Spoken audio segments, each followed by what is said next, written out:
Komuna e Gostivarit organizoi konferencë lokale së bashku me ambasadën e parë të fëmijëve në botë Megjashi, e cila erdhi në moton vendos, do me thënë ekzistoj, prej ku dolën edhe qëllimet e saja, gjithsesi të përforcohen kapacitetet individuale dhe institucionale në nivel të përparimit të drejtave të fëmijëve përmes kyçjes së fëmijëve dhe të rinjve në procesin e vendimarrjes. Gjatë fjalës së tij, kryetari Arben Taravari u ndalte projektet e shumta që siç ai tha, janë realizuar periudhën e kaluar në Gostivar për përmirësimin e kushteve në qerdhe dhe shkollat, ndihmat e shumta për fëmijët që vijnë nga familjet me rrezik social dhe fëmijët me nevoja të veçanta, si dhe ndërtimin e qendrave rinore për të rinjt. Tonë sot si mysafir në këtë panel diskutim, dua t'i tregoj gjërat të cilët i ka bërë Komuna e Gostivarit në këto 6 vjet e gjysmë, investimet në qerdhe për të përmirësuar kushtet në qerdhet në Komunën e Gostivarit, gjithashtu investimet në shkolla, posaçërisht për fëmijët me nevoja të veçanta për cilët janë bërë kushte gatisen gjitha shkollat në Komunën e Gostivarit, po ashtu edhe gjitha projektet me të cilët i kemi përmirësuar kushtet në shkollë për fëmijët dhe për të rinjt, po gjithashtu edhe qendrat rinore në të cilët kemi investuar goxha në periudhën e fundit dhe mendoj se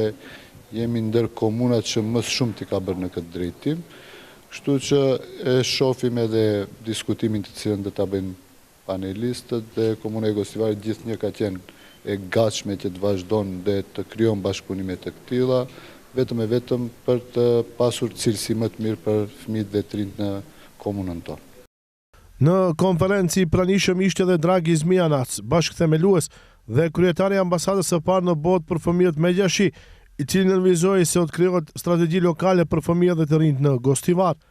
Ние ќе работиме сега заедно со фокус групите и панелистите кои се.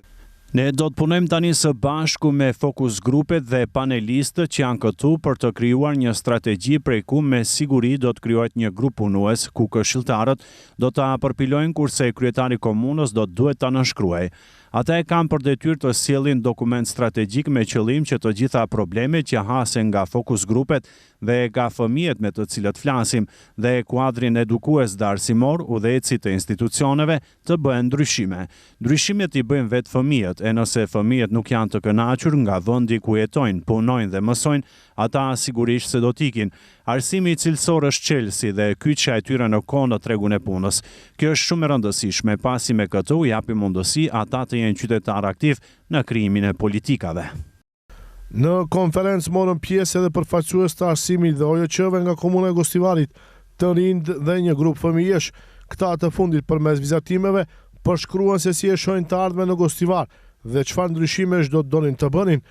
Vizatimet i dorëzuan kryetarit komunës me përgjegjësinë që vizionet dhe dëshirat e tyre të jenë prioritet në aktivitetet e ardhshme të komunës. Ndryshe, ky projekt realizohet me mbështetje të Bashkimit Evropian.